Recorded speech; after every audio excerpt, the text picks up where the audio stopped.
Hello, everyone. What a night of movies.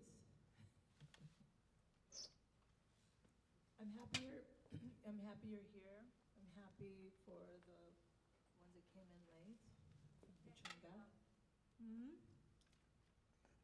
And we're going to have a little conversation here.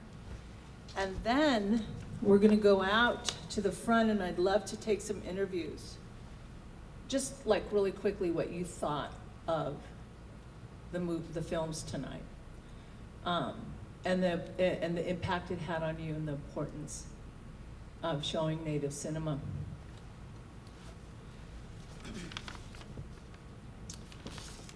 Is everybody okay? Yes. Yeah? So we need to turn on the light and get an image of? Okay, cool. Oh.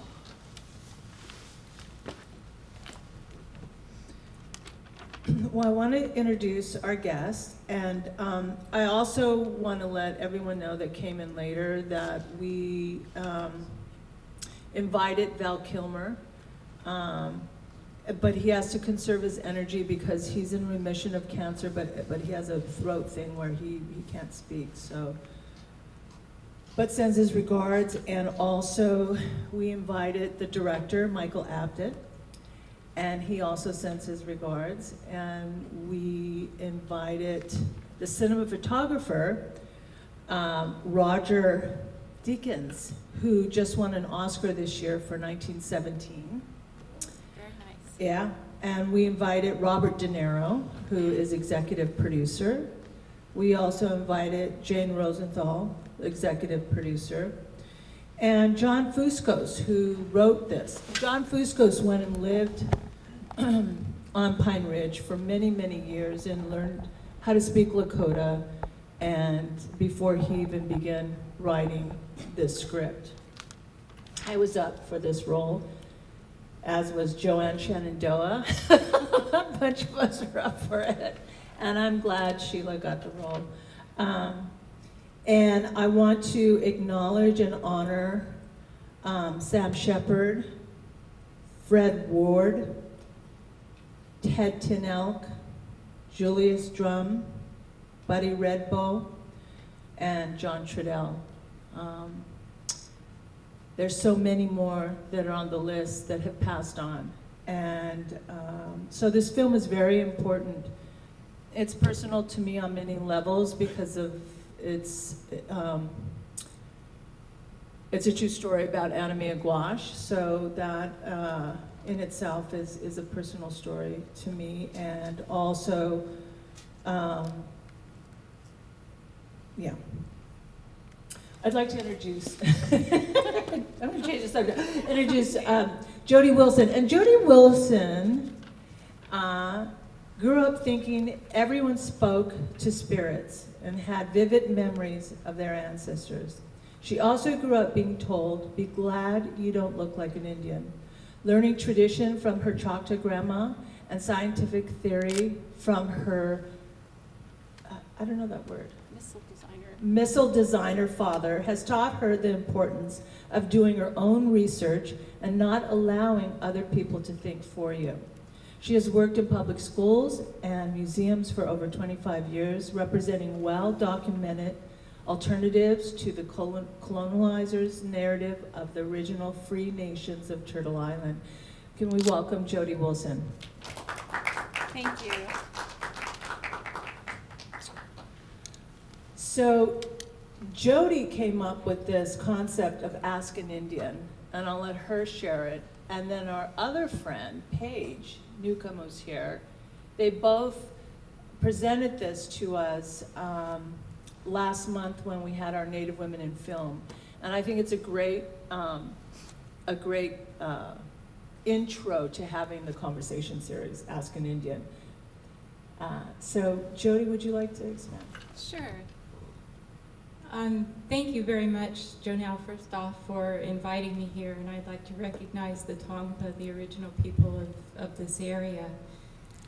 My upbringing was a bit interesting and filled with a lot of ancestral memories, which some of you may have experienced. So I grew up thinking that all of this was perfectly normal as far within the framework of dominant society.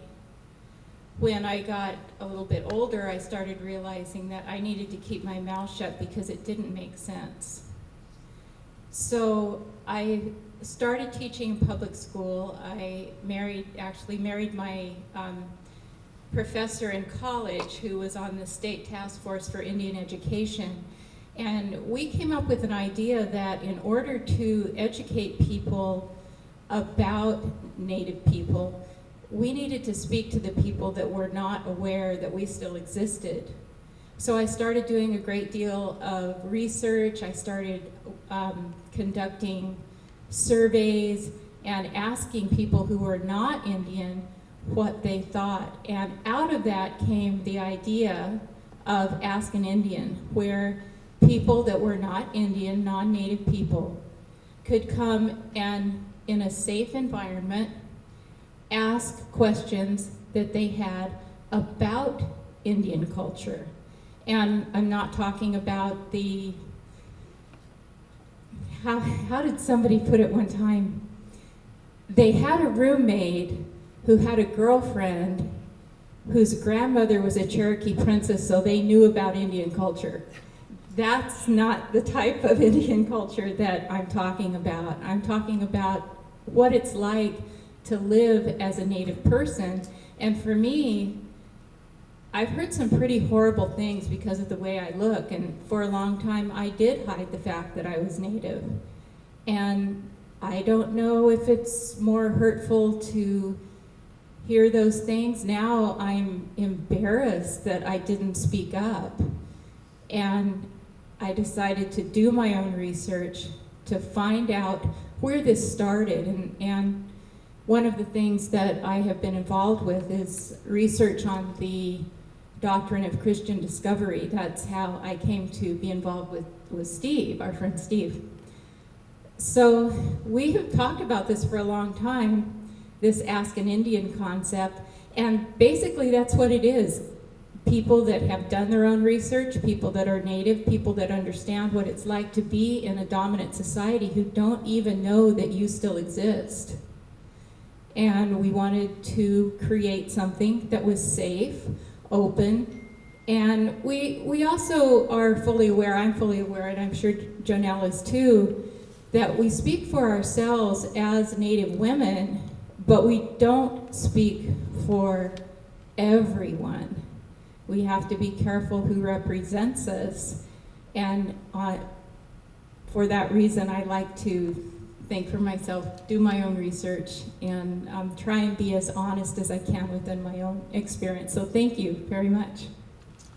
Well, I also wanted to talk about American Holocaust. When it's all over, I'll still be Indian, because I had put a 90-minute doc feature together, and in the 90s. And I pitched it to everyone I knew, in the industry that I know, like Eddie Olmos and,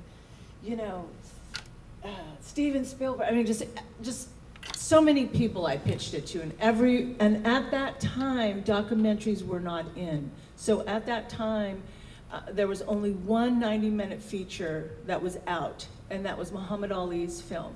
So to make a 90-minute feature about our Holocaust was like, everybody looked at me like, are you crazy? Like, how are you gonna get all of the Holocaust in 90 minutes? And so every time PBS or someone like that would hire me as a director or producer, I would have really good cameras and lights, so I would document footage. So this is the last footage of Mildred Clayhorn, who was a prisoner of war with Geronimo, and this is the last footage of Grandpa Wallace Black Elk. So thank God, I had the opportunity to have good cameras and document all of this footage. So it was in 1998, I believe, or going into 1999, and I was at the beach with my kids, and I got a direct message that get all the footage that you have, make it a 30-minute short, and enter it into the Oscars. So my kids, you know, as a filmmaker, get in the car, we have to go we have to find people to donate so we can, you know, edit this, you know, and put it together for 30 minutes. And so we did that, and I did that, and a lot of people donated, and we bumped it at that time to enter it into the Oscars. It had to be on 35mm film.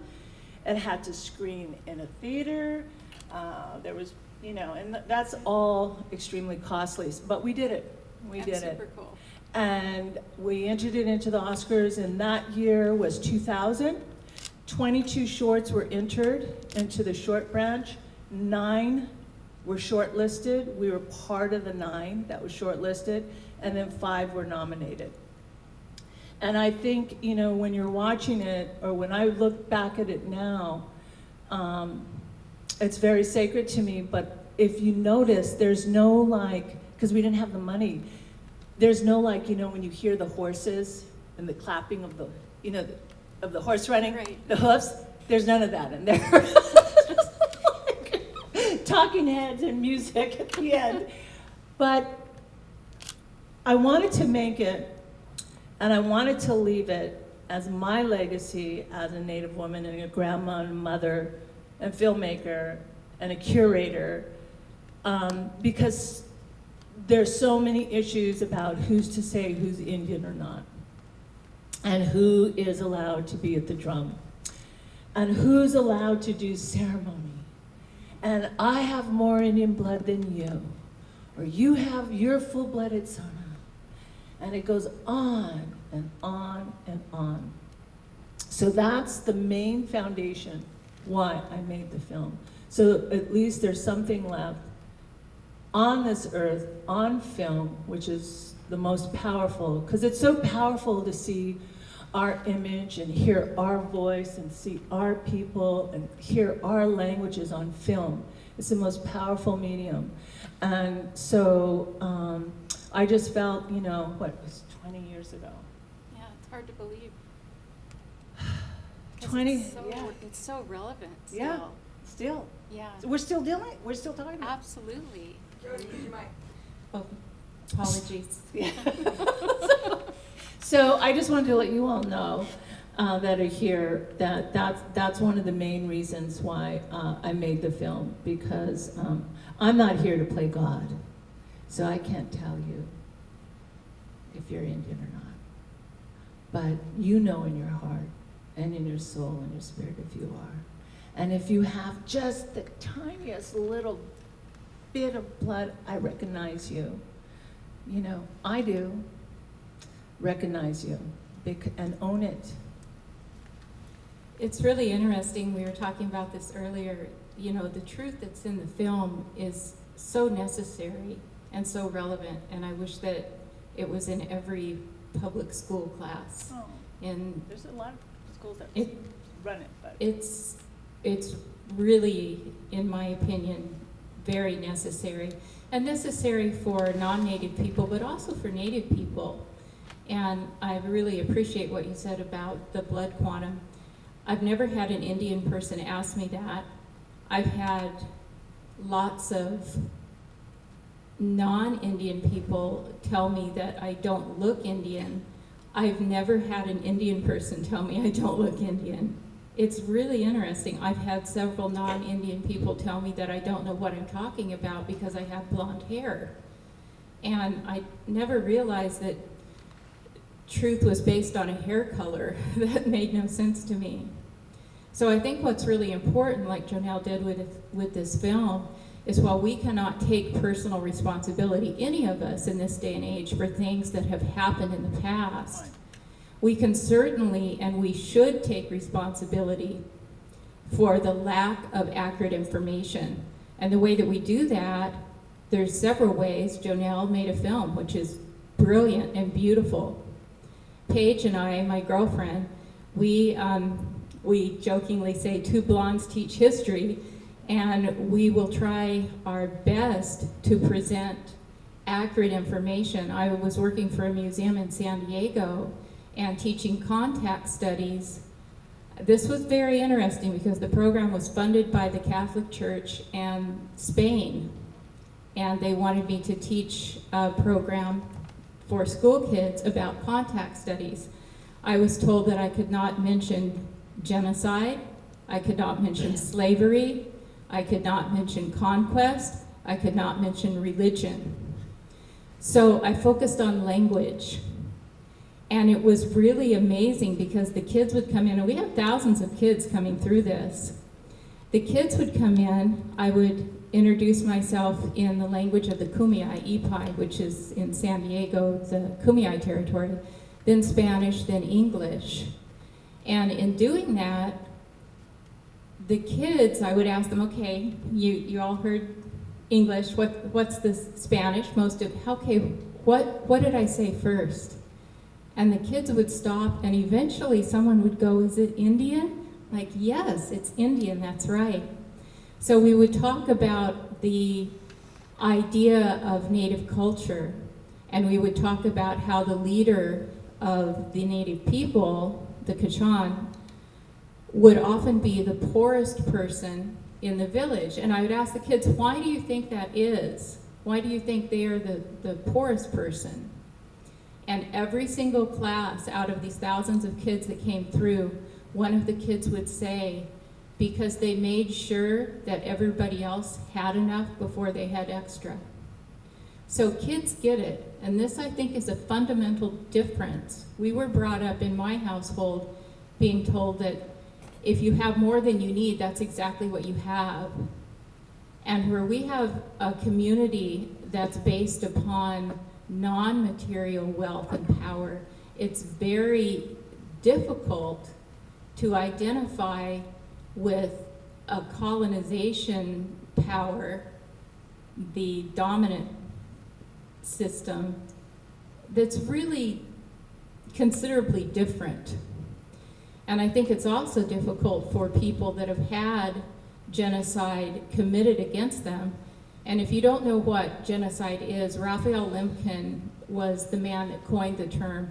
It's not just killing everyone. It applies to not being able to do ceremony, not being able to speak your language, not being able to wear what you want. There's all types of genocide, so that's something that is important to realize, that we are still recovering from that.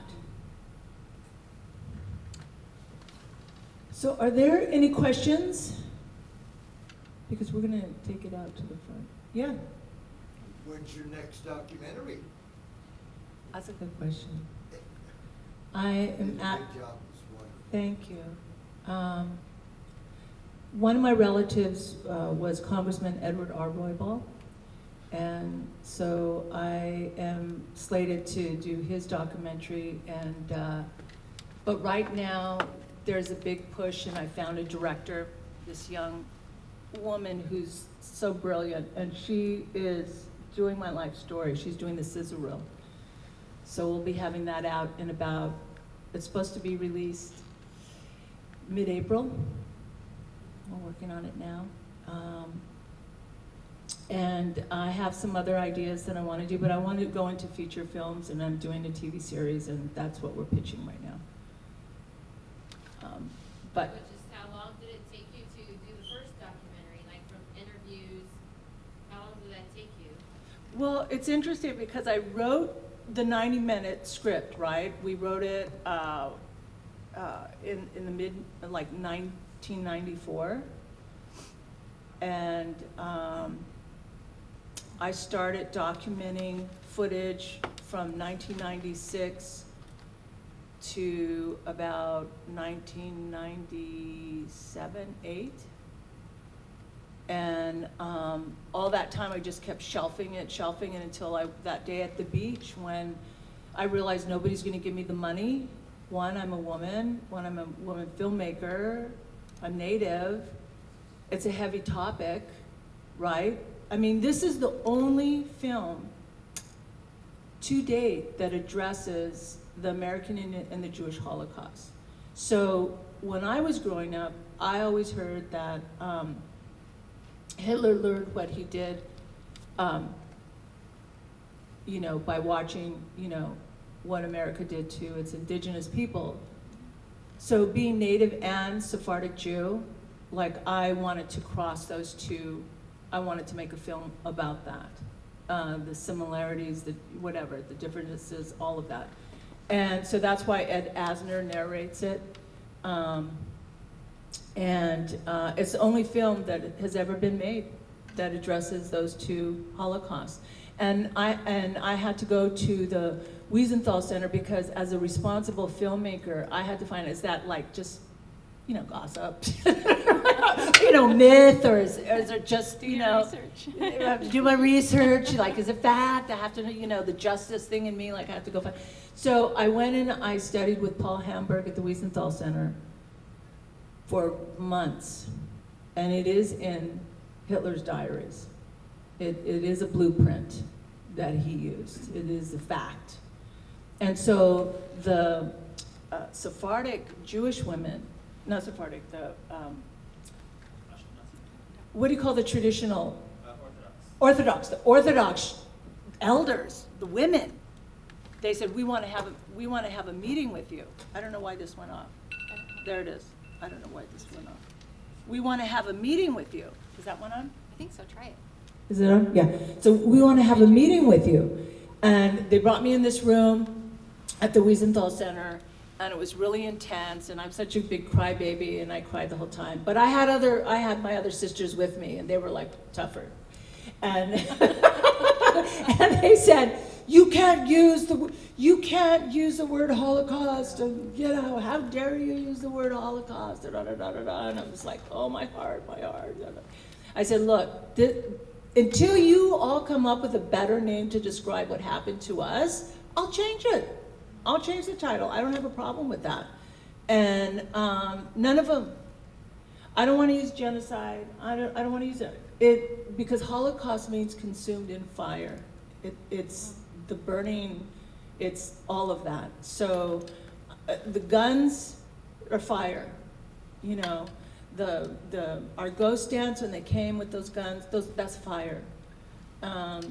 So they haven't. And it was interesting because the young Orthodox women that were there were defending us. They were saying to the elders.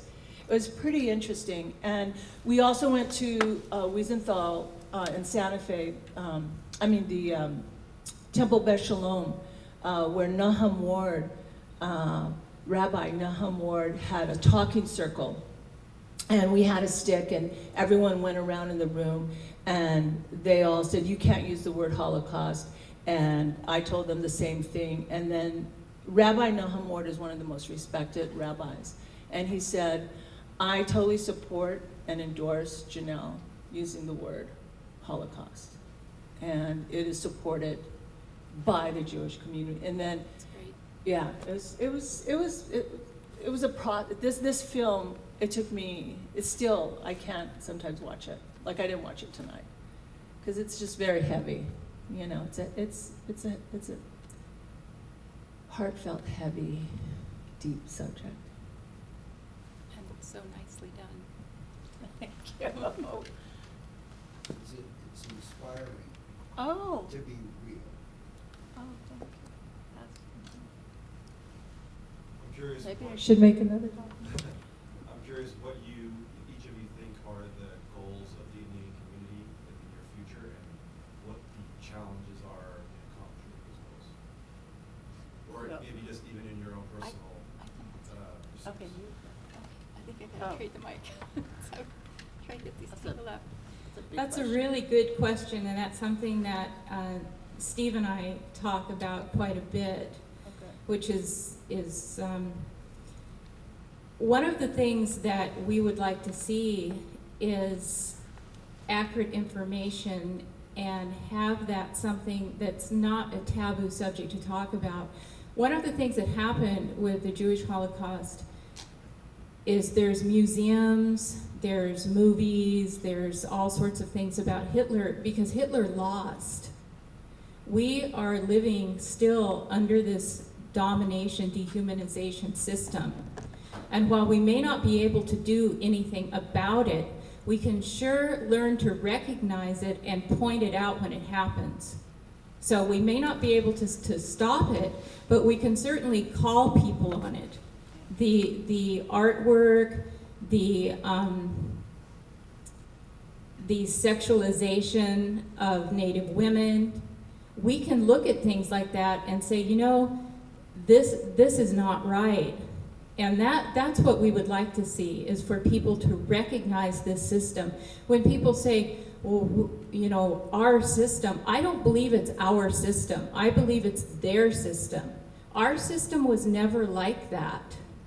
So I would like for Native people and non-Native people to recognize what our system is, recognize what has happened to us as a culture. And there are different cultures, and when I say a culture, I mean different cultural areas within the original free nations of what we now know as North America and South America too. So what I would like to see happen, I would like to see more education, truthful education. We finally got it so that in California the mission models were, what do you call it, elective, which was really wonderful. A brief story about my daughter. She came home and she says, I'm making San Rafael. And I said, why are you making San Rafael mission?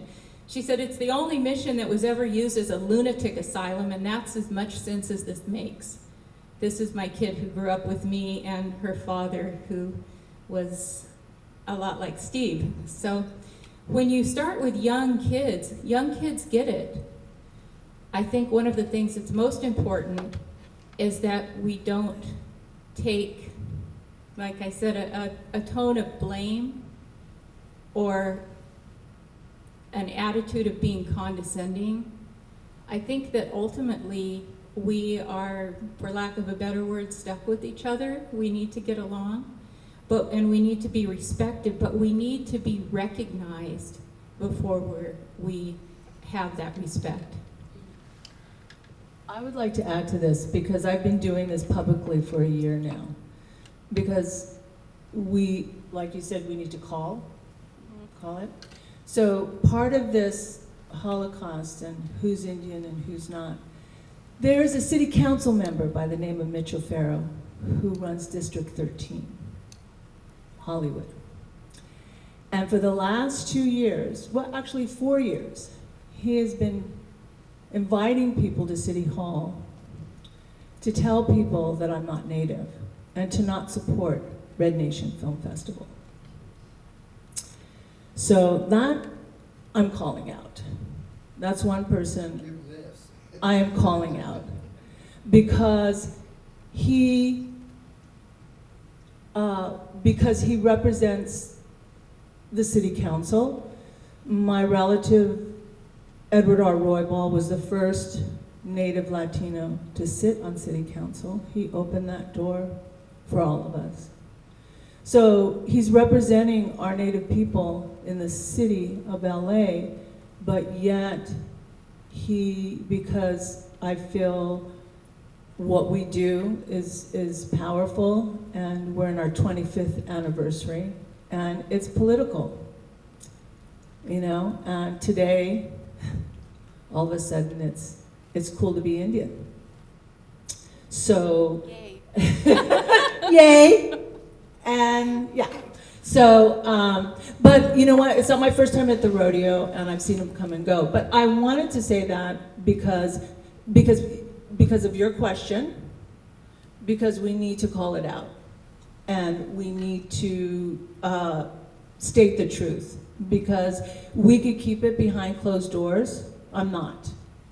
I've held on to this information and have not released it. And there is a Hollywood blacklist, and it's intense. And so we're women, and we show up and tell the truth. And you need to know. The public needs to know. We pay taxes. Can I Yeah. So I have a success story about truth-telling when we were down in San Diego and I was working Silent breaker. with... Are you, no, don't, are you leaving? Oh. Okay, no, we want to get you on film. Okay. All right, I'll be really quick. Okay. The San Diego Maritime Museum built a replication of the San Salvador, which was the ship that Juan Cabrillo sailed into Cumiay Bay in 1542. It was built in Guatemala by slave labor. Because of our efforts and the dealings that we had with the Cumiay and the work that I did at the museum, we were able to prevent that ship from being named the official state ship of discovery. Because discovery may look like that from the ship, but when you're on the shore and people are coming with you with weapons, it looks a lot like an invasion. Let's go get it, let's. I'm so nervous, because my friends are here, and I really want to get them on film, but they came all the way from Pachanga, and that's a 3-hour drive, and they have to drive 3 hours back. I really appreciate everybody for coming to the monthly film series, and I encourage you to support the monthly film series. We're the first of the month every Wednesday. Every Wednesday, the first of the month, forever. Here. Thank you. Right here. Yes, right here. What's the next movie, do you know? No, but it'll be online.